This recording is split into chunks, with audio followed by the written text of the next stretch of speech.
Les pido paciencia para desarrollar este mensaje.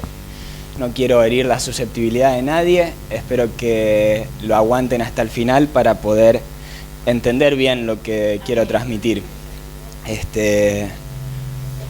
Y bueno, dicho esto, puede que alguien se ofenda, puede que alguien lo tome a mal, puede que a alguien no le caiga bien, puede que a alguien no le guste. Pero bueno, yo he dicho muchas ocasiones, tienen decenas de pastores y decenas de iglesias para elegir. Pero este mensaje está totalmente basado en la Biblia, en todo lo que dice la Biblia, así que no me voy a salir de eso. Esta semana se conmemoró un nuevo año de la Reforma Protestante, de la Reforma Luterana. Martín Lutero fue quien dividió las aguas, por así decirlo. Ustedes saben que hasta el 1500 y pico la iglesia era una sola, era una misma. No existían ni los evangélicos, ni... La iglesia era una misma, no había divisiones, no había distintas ramas dentro de la iglesia, no había distintas creencias, por así decirlo, o distintas ideologías o distintas posturas, sino que la iglesia era una sola, una misma. A partir de la reforma de Martín Lutero nació la Reforma Protestante, nació lo que se conocen hoy como las iglesias evangélicas. Nosotros, en este caso, digamos, los protestantes, los que por ahí nos oponíamos o nos oponemos a lo que se enseñaba y se creía en ese momento. Ustedes saben, y lo he dicho en otras ocasiones, que el cristianismo era un movimiento que comenzó obviamente a partir de Cristo, pero que los romanos querían detener, mataban a los cristianos, secuestraban a los cristianos, apedreaban. Los discípulos, los apóstoles murieron apedreados, aserrados, crucificados, decapitados, tuvieron las peores muertes. Cuando Pablo y los distintos apóstoles a lo largo de la Biblia hablan de los padecimientos de Cristo, cuando Jesús inclusive habló de cargar la cruz, de que llevemos nuestra propia cruz y estemos dispuestos a morir, a darlo todo, no se refería a congregarse semanalmente precisamente, sino que se refería a decir, yo por mi fe doy mi vida, yo por mi fe estoy dispuesto a morir, estoy dispuesto a que me apedreen, estoy dispuesto a que me decapiten, estoy dispuesto a que me corten a la mitad, estoy dispuesto a que me crucifiquen. Cuando Jesús hablaba de esto era literal. La iglesia primitiva, los primeros cristianos, literalmente los mataban.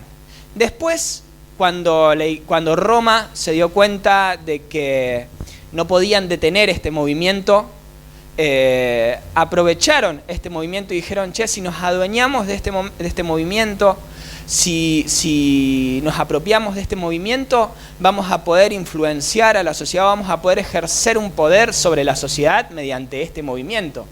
Y ahí nació lo que hoy se conoce como el Vaticano, ahí nació lo que hoy se conoce como la iglesia, que era la única iglesia hasta el 1500, era la iglesia. Y ahí la iglesia se politizó, ahí la iglesia tomó partido político, digamos, ahí la iglesia es lo que se conoce hoy. Ahí denigraron a la iglesia, ahí desbarataron la iglesia, ahí hicieron cualquier cosa menos lo que Jesús había comenzado como el movimiento de Cristo.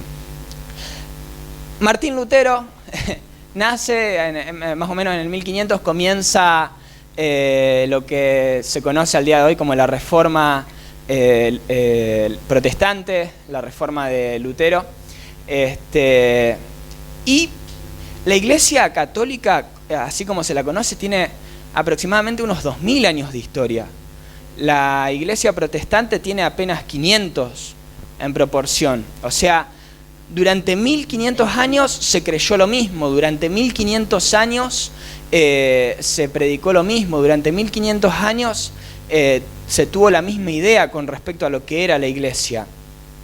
Que es lo que inclusive el catolicismo cree hasta el día de hoy, el Papa, el representante de Dios en la tierra, el Papa como cabeza de la Iglesia, el Papa, el sucesor de San Pedro, San Pablo, lo habrán escuchado en más de una ocasión.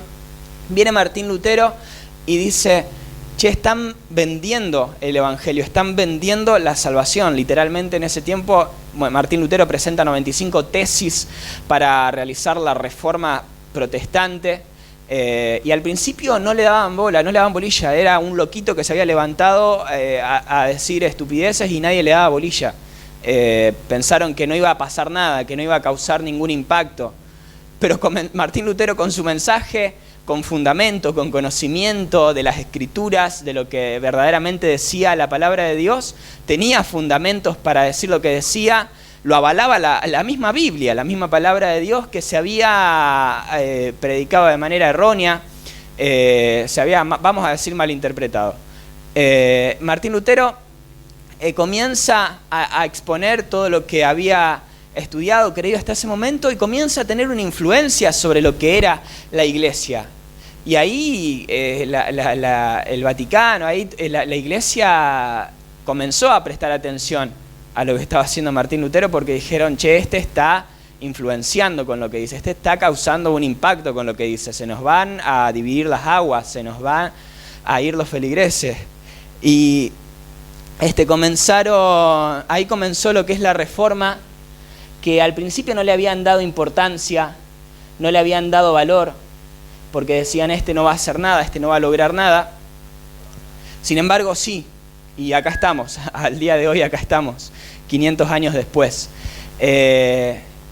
Y lo que Martín Lutero planteaba era la salvación por la gracia de Dios, por la mera gracia de Dios. Hasta ese momento se estaba predicando, además de que se estaba vendiendo la salvación, se estaba predicando una salvación por obras. De hecho, inclusive después de la Reforma de Martín Lutero, Martín causó tal impacto en aquel momento que la propia Iglesia Católica se tuvo que reformar dentro de lo que ellos mismos predicaban y creían. Dentro de la misma reforma de Martín Lutero, además del protestantismo que nació a partir de él, se tuvo que reformar la propia Iglesia Católica y comenzaron a adoptar la creencia de que, bueno, la salvación es por gracia y por méritos, por obras. Pero la salvación es por gracia. No podemos hacer nada para ganarnos la salvación. No hay nada que podamos hacer para ganarnos la salvación. No hay absolutamente nada que podamos hacer. Todo aquel creyere será salvo. O sea, lo único que tenemos que hacer es creer. Simplemente creer. Simplemente creer. Y soy redundante en esto porque es seductor el modelo que se planteó hasta ese momento.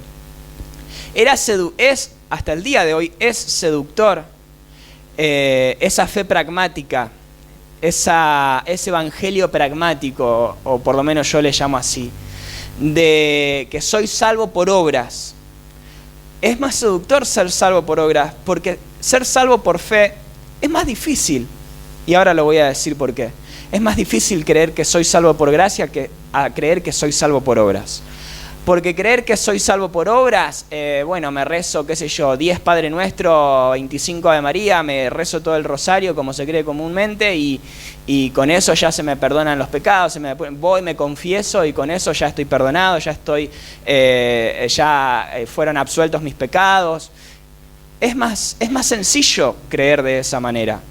Repetir una oración aprendida de memoria, repetir un Padre Nuestro, caminarte 50 kilómetros hasta la Virgen, es más sencillo porque una vez al año le dedicas una caminata a la Virgen y listo. Te rezás un Padre Nuestro, te rezás un rosario y listo, que es lo que se creyó hasta el momento. Yo dije, déjenme desarrollar lo que quiero decir, porque es una fe pragmática. Es una fe pragmática porque no le tengo que dar mi corazón a Dios. ¿Por qué es difícil creer en la salvación? Porque basta con creer solamente. Basta con creer. De hecho, cuando Pablo habla acerca del amor, por ejemplo, dice, si yo no tengo amor, no tengo nada. No valgo nada.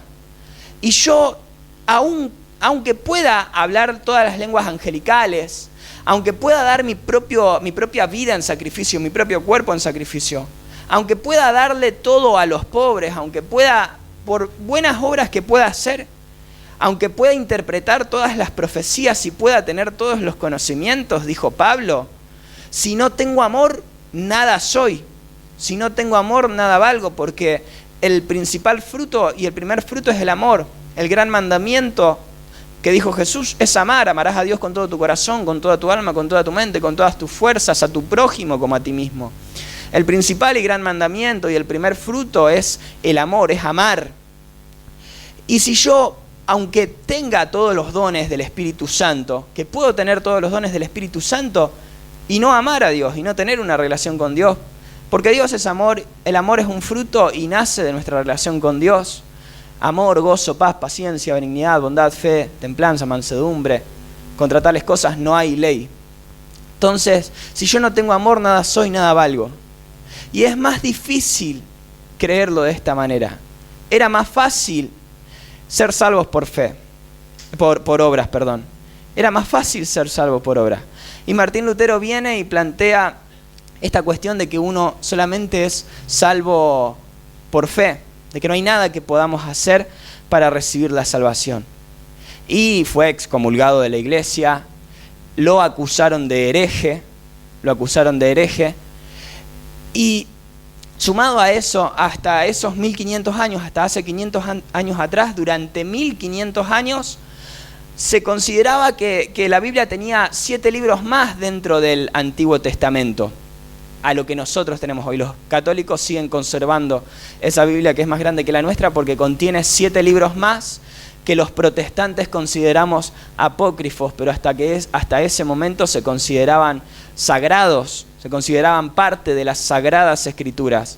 Martín Lutero reescribió la Biblia y la reescribió con 7 libros menos que podríamos decirse que los abolió, que los extrajo de la Biblia, del canon bíblico, y se pueden leer a nivel histórico, a nivel conocimiento, pero los considera como apócrifos, o se consideran comúnmente como apócrifos, como que no tienen peso, como que no fueron inspirados, como que no siguen la línea de lo que el Espíritu Santo habla a través de las Sagradas Escrituras. Y hasta ese momento se los consideraba santos. O sea, durante 1500 años se consideraron santos 7 libros que hoy son apócrifos para los protestantes. Y lo que causó impacto, lo que causó influencia fue que lo que Martín Lutero planteaba, decía, tenía peso, tenía lógica, tenía razón, tenía fundamentos, y así fue como dividió las aguas, así fue como causó una grieta, así fue como causó una literalmente llamada revolución, lo que se le conoce históricamente como una revolución a nivel mundial. Evangelizó toda Europa con este mensaje. Acá estamos, insisto, dejando así a la iglesia oficial, por así decir. Y yo me pregunto si al día de hoy, un poco 2024, no estamos en las mismas condiciones en las que se estaba hace 500 años atrás. De decir, esta generación demanda una reforma. Y ahora voy a explicarme mejor y a decir por qué. Porque en cierto modo cuesta creer en la gracia de Dios, cuesta creer en el perdón de Dios, cuesta creer en el amor de Dios. Y hay toda una generación, mi generación, jóvenes y no tan jóvenes, que dejaron de creer en la iglesia, y a partir de dejar de creer en la iglesia, no sé si dejaron de creer en Dios. La mayoría confiesa que no. Es muy probable que vos le preguntes a quien le preguntes, son muy pocos los que te dicen, soy ateo. De mi círculo íntimo, digamos, del círculo de personas con las que me rodeo a diario, 2 de cada 5 se confiesan ateos, según mis estadísticas. Vamos a decir, 2 de cada 5 personas se confiesan ateos. El resto tienen la disposición de creer en Dios. Tienen la disposición de creer en Dios. El problema es que cómo invocarán en aquel que no han creído, y cómo creerán si no hay quien les predique, y si quien les predica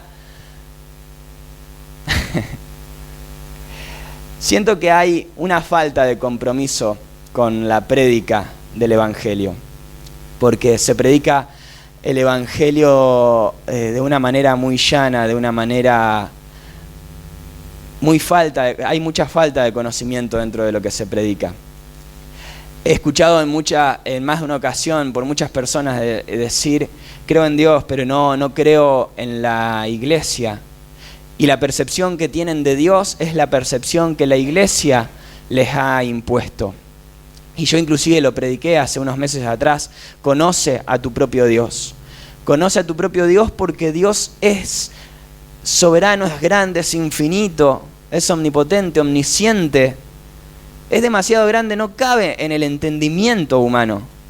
Y cuando me refiero a conoce a tu propio Dios, es porque tenés que tener tu propia experiencia con Dios, porque yo no puedo condicionar tu percepción de Dios en base a lo que yo vi, a lo que yo creí. Dios es demasiado grande como para que yo con mi prédica, o inclusive vos con tu prédica, puedas exponer lo que es Dios. No sé si me explico.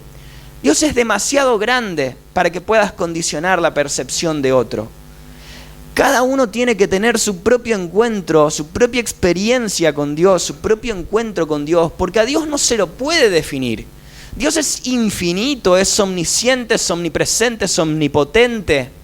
Todo lo ve, todo lo puede, todo lo hace. Dios es infinito. Es demasiado grande para que yo en mi percepción de lo que yo experimenté en mi vida, en mi poco conocimiento, pueda decirte cómo y quién es Dios. Vos tenés que conocer a tu propio Dios. Yo en una prédica de 40 minutos no te puedo definir la imagen de Dios, no te puedo decir cómo es Dios. Te puedo decir al Dios que yo conocí, te puedo decir al Dios que yo experimenté, que yo viví, te puedo contar las experiencias que yo tuve. Pero ¿qué haces con lo que oíste? De oídas te había oído, dijo Job. Mas ahora mis ojos te ven, porque es necesario que vos tengas tu propio encuentro con Dios para conocer a tu Dios, que es tan grande que no basta con escuchar lo que otros te dijeron. Es tan hermoso, tan poderoso, tan fiel, que no basta con creer en Él solo por lo que escuchaste de otros. ¿Y cómo invocarán en aquel que no han creído? ¿Y cómo creerán si no hay quien les predique? ¿Y cómo van a creer si cuando les predican?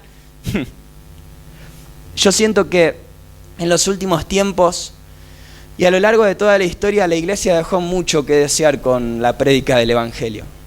Fue decepcionante, fue catastrófico, podría decirse, lo que la iglesia hizo con la prédica del Evangelio. Es triste ver cómo se ha predicado el Evangelio, con tanta falta de compromiso, con tanta falta de conocimiento, un Evangelio prácticamente de fantasía. A mí me decepciona, me pone mal, porque cuando escucho cómo otros tienen necesidad de creer en Dios, de acercarse a Dios, y cómo la iglesia se ha interpuesto en el medio y ha impedido que muchos lleguen a conocer a Dios. La iglesia ha sido piedra de tropiezo para que muchos se encuentren con Dios. Pastores han sido piedra de tropiezo para que muchos se encuentren con Dios. Muchos, inclusive de los que nos congregamos semanalmente, hemos sido de tropiezo para que se encuentren con Dios. Al vender el Evangelio, y cuando hablo de vender el Evangelio no me refiero solamente a lo económico como se hacía en los tiempos de Lutero, sino me refiero a que también vendemos el Evangelio cuando imponemos cargas a otros que otros no pueden llevar. Porque la salvación se recibe por fe y es por la gracia de Dios. Y cuando imponemos cargas que otros no pueden llevar, estamos impidiendo que otros puedan recibir lo que Dios quiere hacer. Y ojo con ser piedra de tropiezo, dijo Jesús, ojo con hacer caer a uno de mis pequeños. Ojo con hacer caer a uno de mis pequeños, porque mejor les fuera atarse una piedra al cuello y tirarse al río antes que ser piedra de tropiezo para uno de mis pequeños. Dijo el mismo Jesús, no estoy inventando, lo dijo el propio Jesús. Y yo siento que la iglesia ha sido piedra de tropiezo porque se ha predicado un evangelio, en primer lugar, con falta de conocimiento. Y cuando me refiero a que se ha predicado un evangelio con falta de compromiso, es porque cuando se predica la palabra de Dios, en primer lugar se generaliza. Y yo siento que en muchas ocasiones cuando se le habla al oyente, el predicador en más de una ocasión no se da cuenta de que hay una persona detrás de quien le está predicando. Hay una persona detrás de quien está oyendo. Hay una historia de vida en el oyente. Hay una historia de vida en aquel que está escuchando. Entonces yo tengo que ser consciente de eso cuando me paro a hablar, porque tengo que ser consciente del impacto que puedo causar sobre la persona que me está escuchando. Y tengo que saber que lo que le estoy diciendo le va a afectar porque hay una historia de vida detrás de esa persona. Entonces yo en más de una ocasión he escuchado hablar con tanta falta de amor acerca de la palabra de Dios, con tanta falta de amor acerca de la palabra de Dios. Hay tanta falta de amor en la predicación, que se predica un evangelio inclusive desde la condena. Se predica un evangelio desde la condena al pecado. Cuando la santidad, desde mi percepción, se los voy a decir, desde lo que leí toda la vida, desde lo que leí en la Biblia, desde lo que experimenté, desde lo que creí, la santidad no es precisamente no pecar. La santidad es someter tus pecados a Dios, es someterte a Dios. Someteos pues a Dios, resistan al diablo, el diablo huirá de vosotros, dijo Santiago. La santidad no es precisamente no pecar. La santidad es someterte a Dios con todos tus pecados. Somos pecadores por naturaleza. El pecado es pecado, todos hemos pecado, por cuanto hemos pecado hemos sido destituidos de la gloria de Dios y no podemos escapar ni del pecado ni de pecar, todos vamos a pecar. Todos pecamos, constantemente pecamos, todos los días pecamos, todos los días tenemos un pensamiento que inclusive Jesús lo expresó de una manera que hasta un poco se ha malinterpretado, pienso yo.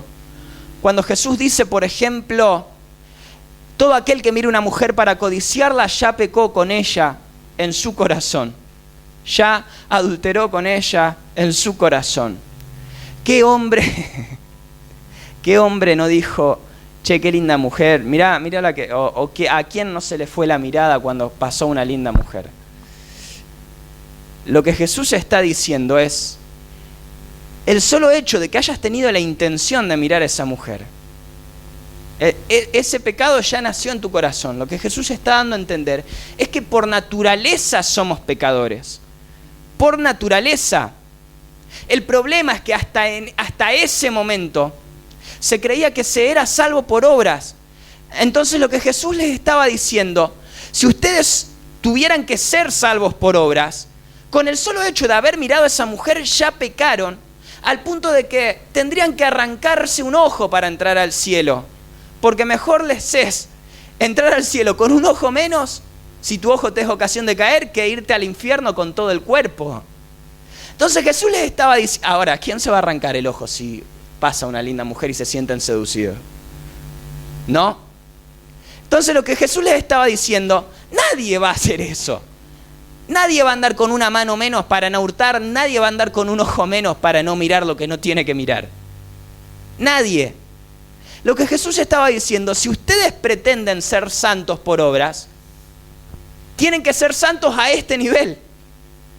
No pueden escaparse del pecado. ¿Quién se va a mutilar para escapar del pecado? Y durante la historia de la iglesia, hemos creído y se ha creído que nos hemos flagelado para poder ser santos. Nos hemos flagelado para poder ser santos. Porque hemos creído que tenemos que ser santos por obra. Y Jesús les dice, lo que Jesús da a entender con lo que estaba diciendo, es que no hay forma de que por obras puedan ser santos, salvos. No hay forma. No hay forma porque la salvación se recibe por fe, por la gracia de Dios. El que creyere será salvo. El que creyere. Y yo no estoy predicando este mensaje dando licencia para pecar. Lo que estoy queriendo decir con este mensaje es que del pecado no nos podemos escapar y todos vamos a pecar. No hay forma de que no pequemos. Todos tenemos un mal pensamiento contra nuestro prójimo, contra nuestro hermano, contra un ser querido. Todos en algún momento, aunque no digas ese insulto y cuando te acordaste de la madre del otro, ya pecaste en tu corazón. Porque el pecado se radica en la intención. Y Dios conoce las intenciones de nuestro corazón. A Dios no le podemos mentir. Dios no puede ser burlado. Dios no puede ser burlado. A Dios no se le puede mentir. Dios conoce las intenciones de nuestro corazón. Y eso es lo que Dios mira. Eso es lo que Dios mira. Mira, Samuel, que yo no miro lo que los hombres miran. Yo no miro lo que muestran en las redes sociales. Yo no miro que, publicó una historia leyendo la Biblia. Debe estar re creyente, re cristiano. Yo miro el corazón. Yo no miro lo que la persona muestra, dijo Dios. Porque yo sé lo que esa persona piensa, maquina, cranea. Yo sé lo que esa persona piensa, dijo. Dios sabe lo que esa persona piensa. Dios mira el corazón. Dios mira las intenciones del corazón. Por eso después Santiago dice, sométanse pues a Dios. Porque Dios lo conoce todo y de Dios no podemos escapar. Por eso después Jesús inclusive habla la parábola del trigo y la cizaña. Porque muchos se van a querer levantar cortando, creyendo que confundiendo el trigo con la cizaña. Y muchos van a querer cortar la cizaña, el trigo creyendo que es cizaña. Y eso solamente Dios lo va a saber cuando estemos ante el gran trono blanco. Eso solamente Dios lo va a saber cuando estemos todos allá arriba. Y es muy probable que aquel que vos creías que era cizaña, Dios lo tenía como a trigo, porque son muy parecidas la una con la otra. Y no somos quién para juzgar. No somos quién para juzgar.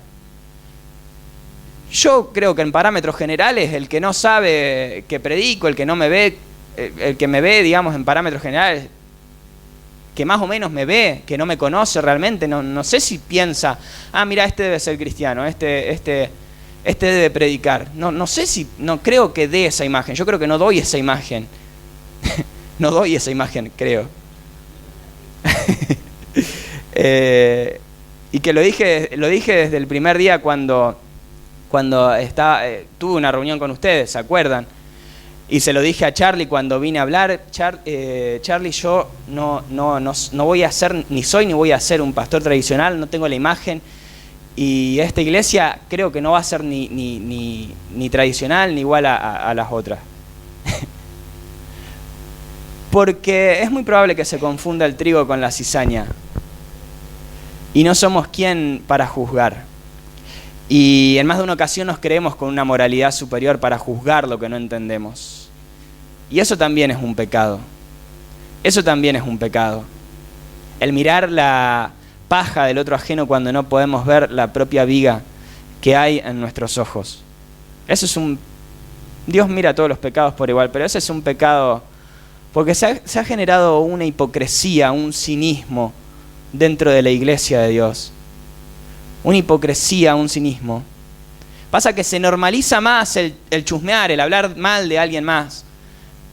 Porque mirando las miserias de los demás nos hace olvidar un poco de nuestras propias miserias. El mirar la paja del ojo ajeno nos hace olvidar un poco de la viga que tenemos en nuestro ojo. Es más fácil mirar la paja del ojo ajeno.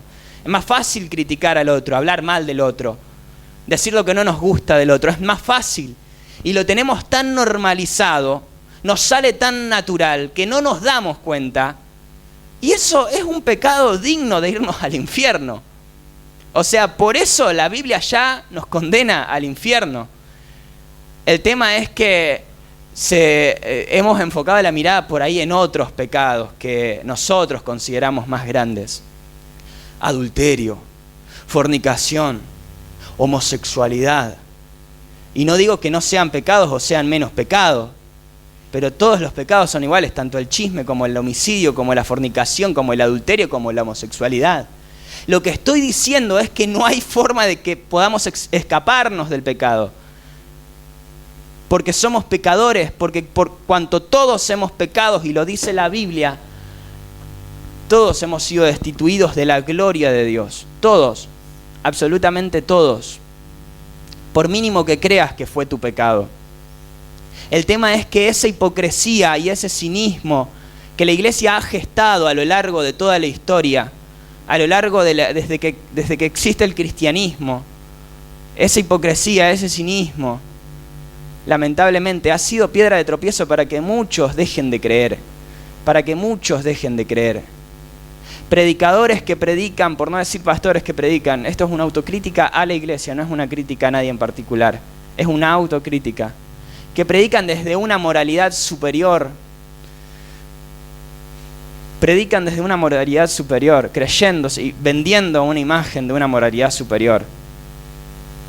¿Y cuántas veces se ha conocido, el que nos retaba el que retaba a las mujeres por traer una pollera arriba de la rodilla, le metió los cuernos a la mujer? ¿Se ha escuchado o no se ha escuchado? El que condenaba a la que quedó embarazada antes de casarse, mirá a la hija, mirá, o mirá cómo le metía los cuernos a la mujer, o mirá cómo se terminó divorciando. Porque se ha predicado, y no digo, o sea, son cosas normales que nos pasan a todos. No me estoy burlando del que le pasó. Lo que estoy diciendo es que se ha predicado el evangelio desde una moralidad superior, desde una hipocresía.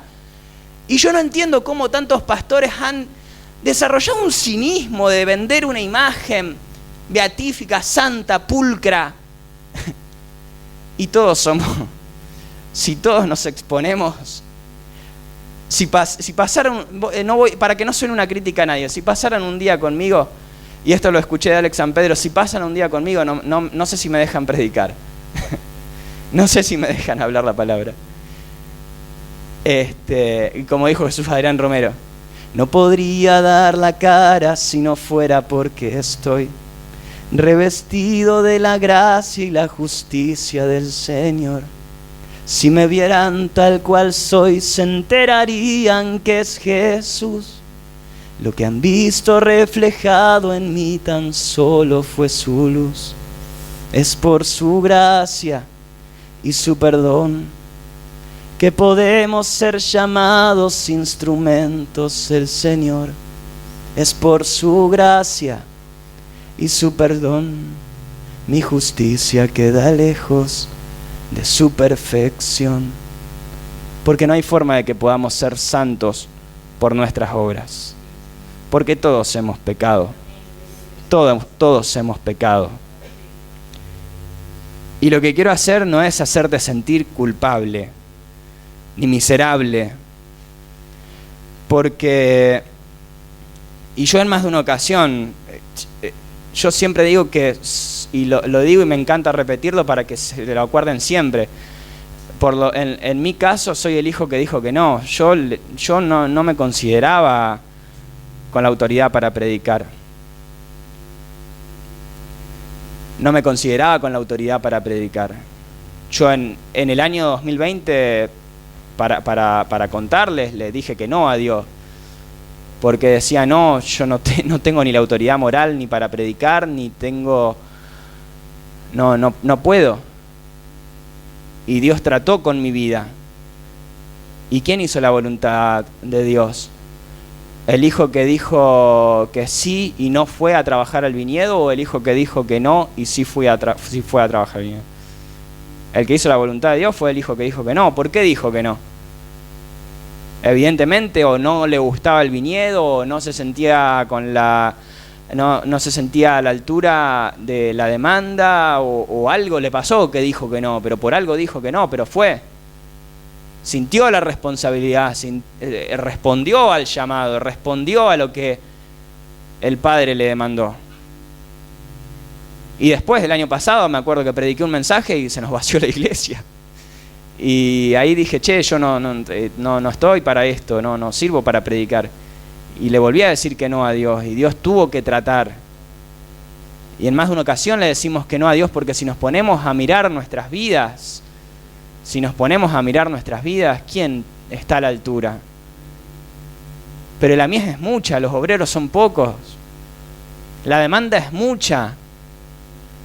Y si no hablan las piedras, si no hablamos nosotros, las piedras van a hablar. O yo, que tengo cara de piedras para hablar, no sé.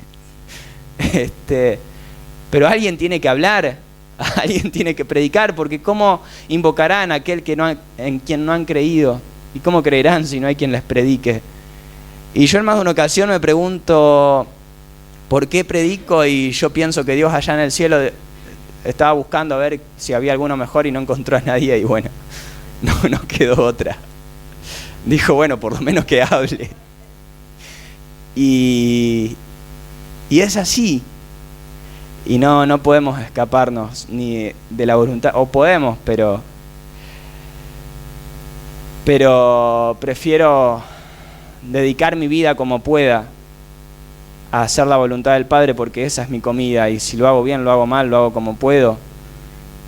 Y sé que en lo personal no cuento con lo necesario, y que tengo montañas de errores como los tenemos todos. Por eso jamás me atrevería a predicar ni desde una moralidad superior ni desde la condena. Jamás me atrevería a predicar desde la condena, desde hacerte sentir miserable, desde hacerte sentir culpable.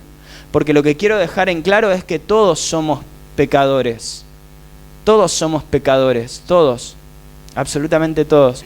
No sé si se pueden repartir los elementos de la Santa Cena, porque todos hemos pecado, pero cuando yo predico tengo que saber que hay una historia detrás de la persona a la que le estoy predicando. Entonces yo no me puedo parar acá a repetir estupideces. No me puedo parar acá a repetir estupideces. Tengo que saber que hay un trasfondo, que tiene que haber una base sólida, en primer lugar, en lo que estoy diciendo, y que hay un trasfondo de vida, un trasfondo emocional sobre la persona a la que le estoy hablando, sobre la persona que está escuchando.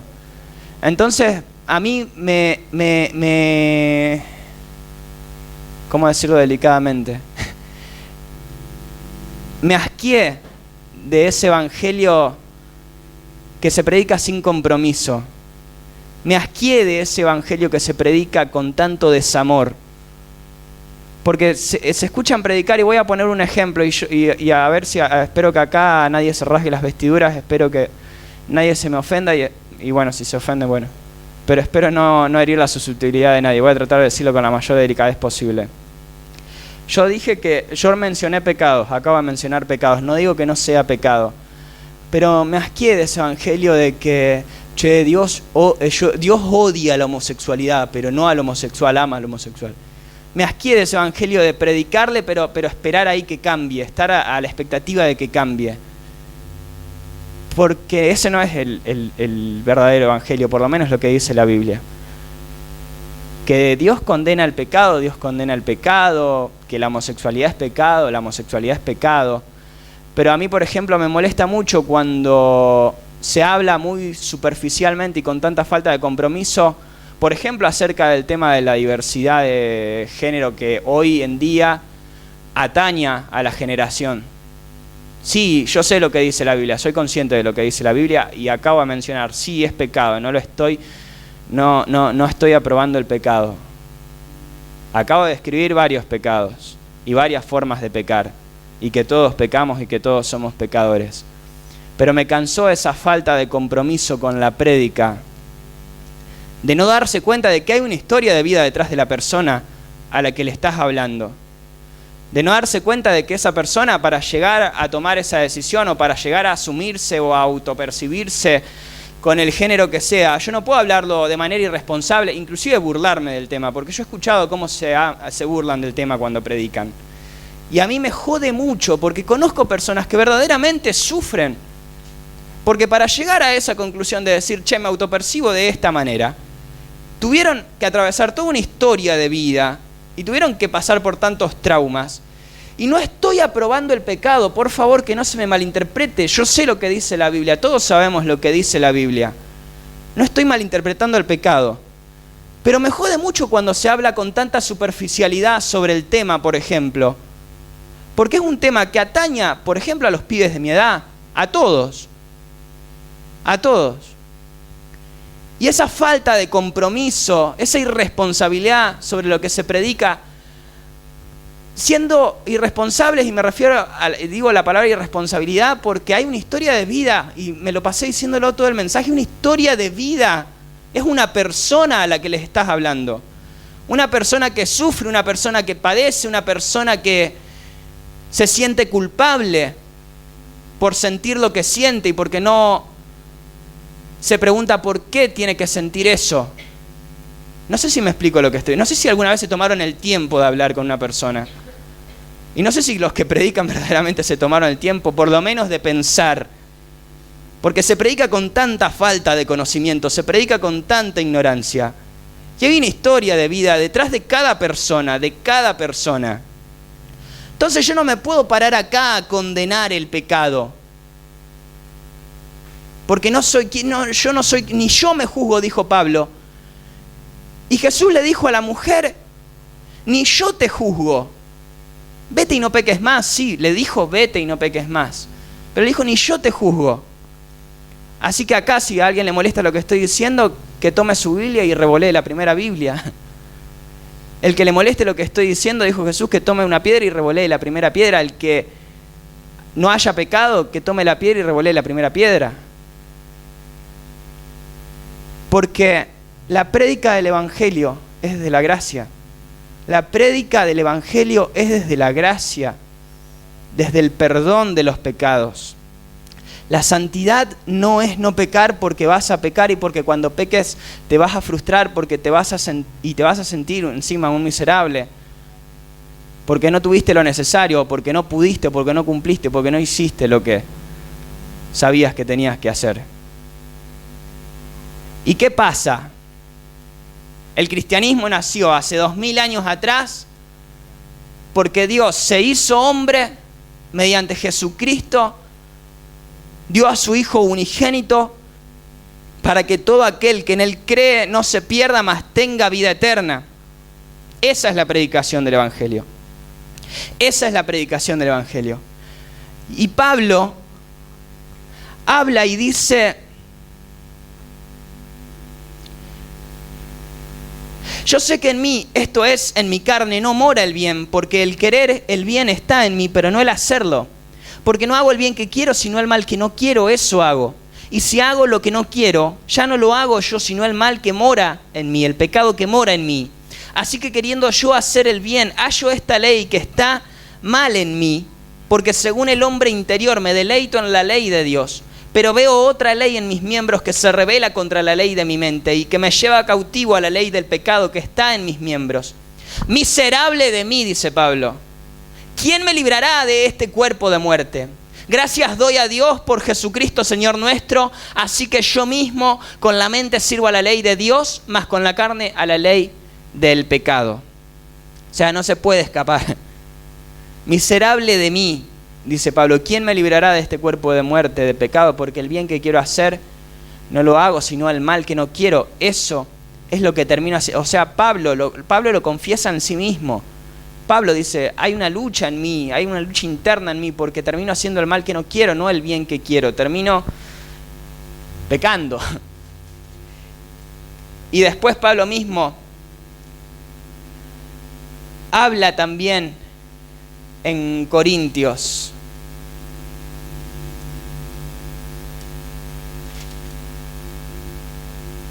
Dice, para que la grandeza de las revelaciones que he tenido no me exaltase desmedidamente, me fue dado un aguijón en la carne. Un mensaje, no se sabe, hasta el día de hoy no se sabe a qué se refería Pablo con el aguijón. Me fue dado un aguijón en mi carne, un mensajero de Satanás que me abofetee para que no me enaltezca en sobremanera. Respecto a lo cual 3 veces rogué al Señor que lo quite de mí. Y me ha dicho, bástate en mi gracia, porque mi poder se perfecciona en la debilidad. Por tanto, de buena gana me gloriaré más bien en mis debilidades para que repose sobre mí el poder de Cristo.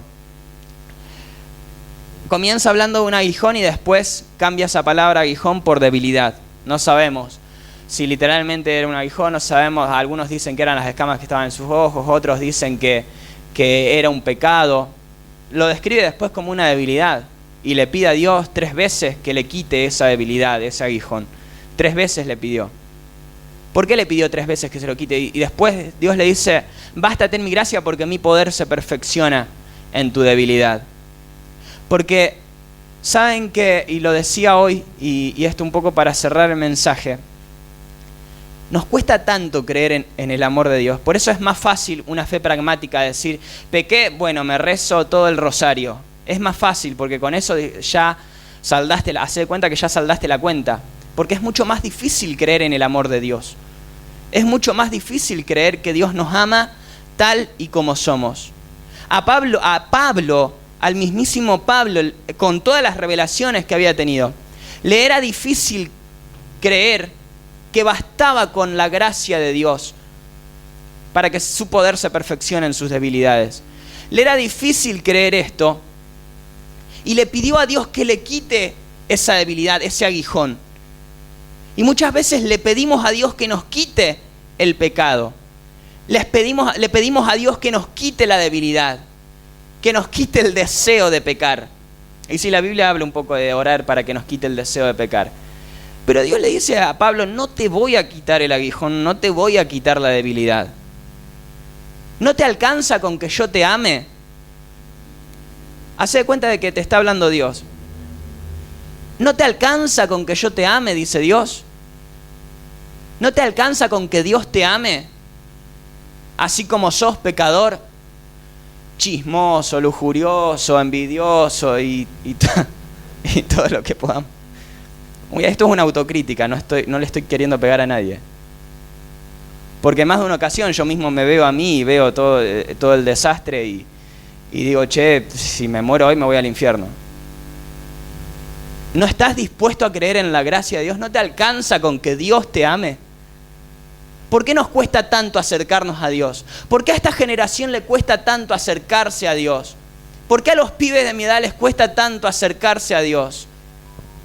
Porque creen que tienen que cumplir con lo necesario para poder acercarse a Dios. Porque creen que primero tienen que poner su vida en condiciones para acercarse a Dios. Porque se creen miserables como para acercarse a Dios. Porque es lo que la iglesia les ha metido en la cabeza. Porque es lo que la iglesia nos ha metido en la cabeza. La iglesia se ha adueñado de la imagen de Dios como si hubiesen comprado los derechos de Dios. Y nos han dicho cómo tenemos que creer en Dios. Y nos han condicionado nuestra percepción de Dios, cuando Dios es tan grande que nadie te puede decir cómo es Dios. Nadie te puede decir cómo creer en Dios. Tu Dios es muy grande como para que alguien te condicione la percepción de Él.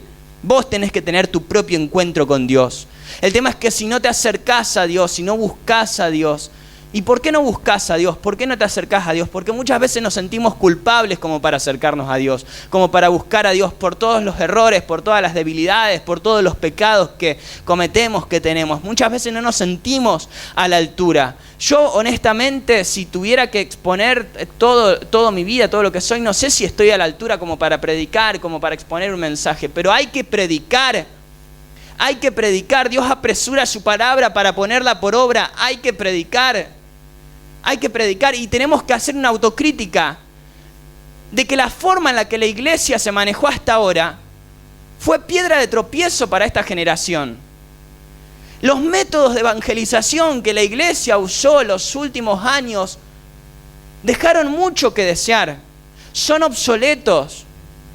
La prédica que la iglesia tuvo durante tantos años es obsoleta. ¿Por qué comencé hablando de la reforma de Martín Lutero? Porque es necesario predicar la gracia para que crean, para que invoquen en aquel que han creído, porque les predicamos el evangelio de salvación, no de condena, de salvación. Cristo murió para darnos redención, vida eterna, salvación. Eso es lo que tenemos que predicar. Eso es lo que tenemos que predicar. Y las generaciones pasadas hicieron desastre con la prédica del evangelio. Hicieron desastre predicando el evangelio. Y hoy el resultado que tenemos es el de toda una generación que aprendió a pensar, que aprendió a cuestionar, que aprendió a refutar porque tiene conocimiento, porque tiene fundamentos. Y cuando vos te pones a predicarles, no podés predicar desde la ignorancia. Por la ignorancia pereció el pueblo de Dios, por falta de conocimiento. No podemos predicar desde la ignorancia. Es necesario que nos nutramos de conocimiento, de pedir sabiduría a Dios, de leer la Biblia, de saber qué es lo que estamos predicando. No podemos predicar desde la ignorancia. Tenemos que tener argumentos, fundamentos, no repetir una frase aprendida de memoria, no repetir estupideces. De decir, y Dios ama al pecador, pero no al pecado. Pero exponeme conocimiento, mostrame la gracia, predicá con conocimiento de la palabra de Dios, con el poder de Dios. con el poder de Dios. Porque así como predicamos hasta ahora, hay toda una generación que no quiere saber nada. Y yo siempre digo que lo que nos conecta con la idea de Dios es la muerte. Y por eso las iglesias se llenan, que nadie se sienta discriminado, por favor, con gente de 50, 60 años para arriba. Porque cuanto más crecemos, más tenemos la necesidad de acercarnos a Dios, porque inconscientemente más nos vamos conectando con la idea de la muerte, por ende con la idea de Dios. O más nos vamos alejando, lo contrario. Y si los pibes de mi edad, si tus compañeros de trabajo no quieren saber nada, es muy probable que te tengas que comenzar a cuestionar, a plantear, a decir, che, ¿qué estoy mostrando? ¿Qué estoy predicando? ¿Cuál es el testimonio? Porque el testimonio es lo que la gente piensa de Dios cuando te ve a vos. El testimonio es lo que la gente piensa de vos cuando te vea, de Dios cuando te ve a vos. Y si la gente no se quiere acercar a Dios porque te ve a vos, dar falso testimonio también es pecado. Dios es amor. Dios es amor y Dios ama. Y amó tanto al mundo que dio a su Hijo unigénito para que todo aquel que crea en Él no se pierda, mas tenga vida eterna. Tenga vida eterna. Y eso es lo que predicamos, eso es lo que creemos. Y muchas veces no, Dios no nos va a cambiar. Puede considerarse herejía lo que estoy diciendo. Puede considerarse herejía lo que estoy diciendo. Pero como le dijo a Pablo, muchas veces Dios no nos va a sacar ni el pecado ni las ganas de pecar. Muchas veces vas a seguir teniendo las mismas ganas de pecar y peor que cuando recién te convertiste. Y te va a tener que bastar con la gracia de Dios y con la fe de creer de que Dios te ama tal y como sos, con pecado y todo. Y de que basta con la gracia de Dios para ser salvo. Y de que basta con la sangre de Cristo para que seas purificado en su presencia. Ese es el mensaje que predicamos, ese es el mensaje que predicamos en Aires del Cielo, ese es el mensaje que quiero predicar toda la vida. Cristo murió para darnos salvación y vida eterna. Y basta con creer, el que creyere será salvo. El que creyere será salvo, tan solo por su sangre. Tan solo por su sangre. Este pan que representa el cuerpo de Cristo fue partido, fue para que nosotros seamos salvos. Fue molido por nuestras rebeliones, por nuestros pecados, para darnos sanidad, para darnos salvación. En memoria de Él compartimos este pan que representa el cuerpo de Cristo.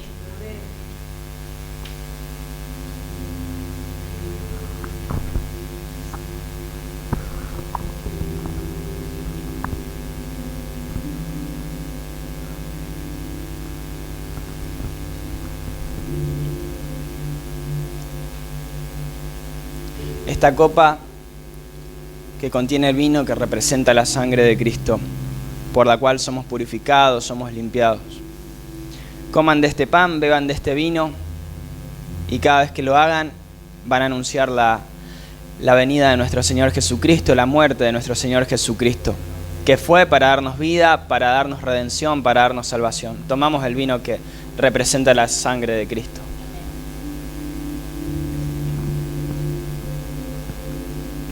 Y le damos gracias porque fue por ese sacrificio que somos salvos. De otra manera, sí hubiésemos sido condenados. De otra manera, sí éramos salvos por obras.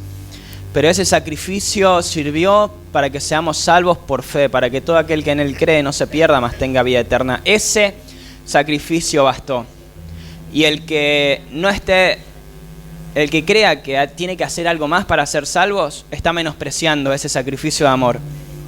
Está menospreciando ese sacrificio de amor. Basta con mirar la cruz, basta con acordarse de su sangre derramada, de su cuerpo partido en una llaga por amor a nosotros, para darnos salvación y vida eterna. Nos ponemos de pie y le damos gracias a Dios. Le damos gracias a Dios por todo lo que hizo. Le damos gracias a Dios porque no podemos hacer nada para ganarnos la salvación. No hay nada que podamos hacer para ganarnos la salvación, nada, nada. Con amor eterno Dios te amó. ¿Podés creer en ese amor? Te basta con mi amor, dice Dios. Te basta con creer que te amo tanto que puedo amarte con pecado, con debilidad, con todo incluido. Yo cuando te amé, dice Dios, ya te conocía desde la fundación del mundo, ya te conocía con pecado y todo. Ya sabía lo que ibas a hacer, lo que ibas a pensar, lo que te iba a suceder. Yo ya lo sabía, dice Dios, y aún así te amé. Yo te amo con pecado incluido, dice Dios. Y es mi sangre la que te va a purificar. Les invito a que nos podamos someter a ese Dios que nos ama tanto, sabiendo que esa sangre nos purifica. Eso sí, sométanse todos los días a la presencia de Dios, sabiendo que Él nos toma en sus manos. El que es santo, santifíquese todavía. Es necesario lavar nuestras vestiduras a diario para que nuestras vestiduras sean blancas, relucientes. Porque la misericordia de Dios se renueva cada mañana nace una nueva misericordia. Y es necesario que nos rindamos cada día ante esa misericordia, sabiendo que por su misericordia no hemos desfallecido, porque su fidelidad es tan grande, es tan grande. Yo te amo, dice Dios. Te amo tanto. Te ama tanto Dios, que dio a su Hijo para que todo aquel que en Él crea no se pierda, mas tenga vida eterna. Y basta con creer en ese amor. Basta con creer en ese amor. Si podés creer en ese amor. Últimos minutos, vamos a adorar la presencia de Dios. Últimos minutos. Ya nos vamos, pero te invito a que podamos tomarnos estos minutos para dejar que su presencia nos ministre, para que su presencia nos renueve, nos fortalezca. Que podamos levantar esta adoración, someternos a su gracia. Sometete a su gracia, basta con eso, iglesia, sometete a su gracia. Todo viene de ti y todo vuelve a ti. Tuya es la gloria. Decláralo con todo tu ser. Digno de adorar. Tú eres digno de adorar. Decláralo. Todo viene de ti y todo vuelve a ti. Tú mereces toda gloria. Aviva el altar, encende tu adoración, dale tu corazón a Él, iglesia. No te escapes más de Dios, que de Dios no nos podemos escapar. Su amor es tan grande que sobrepasa todo conocimiento. Es tan ancho, tan largo, tan profundo que no nos podemos escapar de Él. Que ni la muerte, ni los ángeles, ni principados, ni potestades, ni ninguna otra cosa creada podrán separarnos del amor de Dios que es en Cristo Jesús. Que donde sobreabundó el pecado, sobreabundó la gracia. Donde abundó el pecado, sobreabundó la gracia. Y esa gracia te levanta. Esa gracia te purifica, te renueva, iglesia. Volvete a Dios. Volvete a Dios, iglesia. Volve a la intimidad con el Padre. No te escapes más de la presencia de Dios, que no te podés escapar de su amor. Yo te amé desde la fundación del mundo, dice Dios. Antes de que fueras formado en el vientre de tu madre, yo te amé, dice Dios. Te amo tanto que no te podés escapar de mí. No te podés escapar de mí.